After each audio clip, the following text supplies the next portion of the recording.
আজ যে শাড়িটা আমি পরছি সেটা হলো সানভি ক্রিয়েশনে, প্রোফাইলটা ট্যাগ করে নেব, তোমরা যদি নিতে চাও নিতে পারো।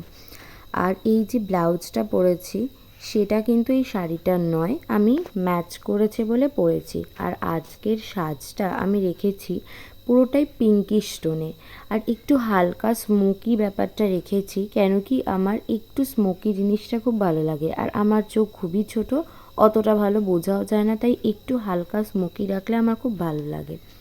আর কানের পাশে একটা ছোট্ট একটা ফুল রাখার চেষ্টা করেছি, দেখতে বেশ ভালো লাগছিল সেই জন্য। এই রকম একটা লুক তোমরা সরস্বতী পুজোতে রাখতে পারো, তারপর সরস্বতী পুজোর বিকেলবেলাতেও তোমরা রাখতে পারো। আর অনেকেই আমাকে বলেছে আমার ব্লাউজের ডিজাইন খুব ভালো লাগে, তাদের জন্য আমি ডিজাইনটা ভালো করে দেখিয়েও দিয়েছি, তোমরা স্ক্রিনশট নিয়ে বানাতেও পারো আর আমাকে ট্যাগ করে দিতে পারো